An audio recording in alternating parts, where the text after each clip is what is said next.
Low-income Americans are unable to access legal help for 92% of their substantial civil legal problems.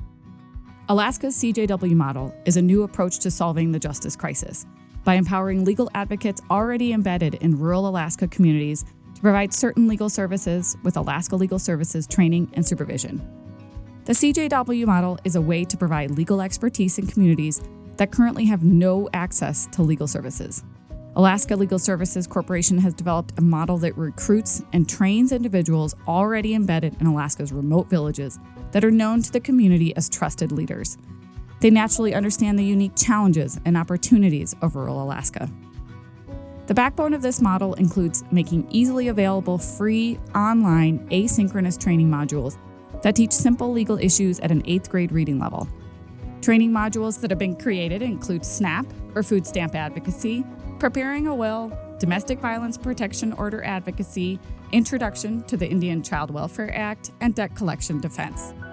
ALSC has partnered with local adult education experts from the tribal healthcare system to craft culturally appropriate and accessible training, available for even the most remote communities.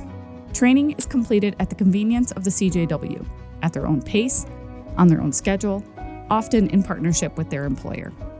Our hope is to empower CJWs living in legal deserts to identify legal issues and provide simple legal solutions, all with the support of ALSC's statewide team. We're doing this through deploying a hub and spoke model where we recruit and train CJWs in our hub communities who can then help us recruit and train CJWs in even more remote communities. This also really helps us build a sense of community and camaraderie and support among our CJW team, which they've told us they need. This is key for us to expand into rural Alaska.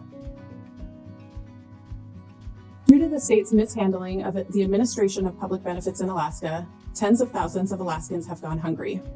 CJWs have been very important in responding to this benefit crisis. CJWs have assisted ALSC in handling the tsunami of cases that we've seen over the last 2 years. ALSC went from seeing a handful of SNAP cases a year to having 500 to 600 SNAP requests for SNAP assistance per month. Without the CJW intervention, ALSC simply would not have been able to handle this caseload.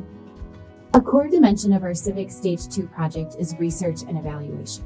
This allows us to understand program effectiveness, scale, and sustainability from a variety of angles in real time.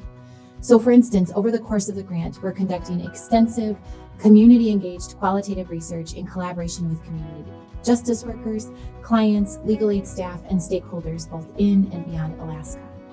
In late 2023, ALSC partnered with legal aids to expand this model and serve tribal communities in Montana, Arizona, New Mexico, Oklahoma, and Minnesota.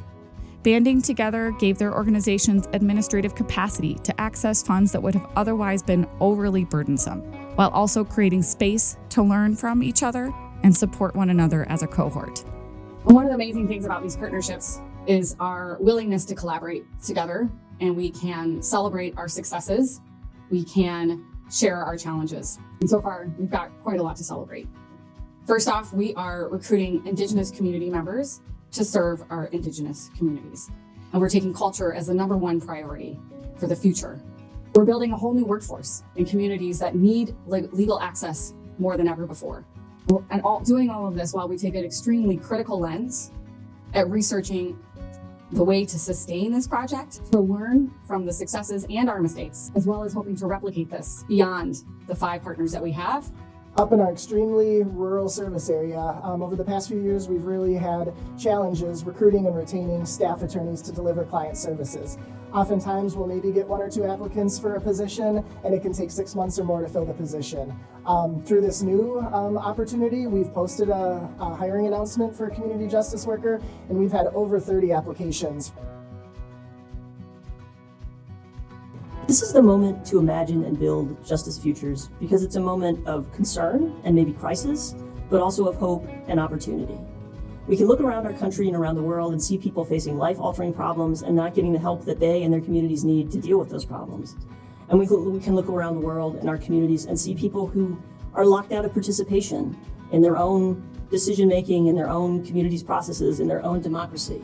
Those are the threats and the concerns, but at the same time, you see tremendous energy and creative new ideas about how to bring people together to work together to build solutions to those problems.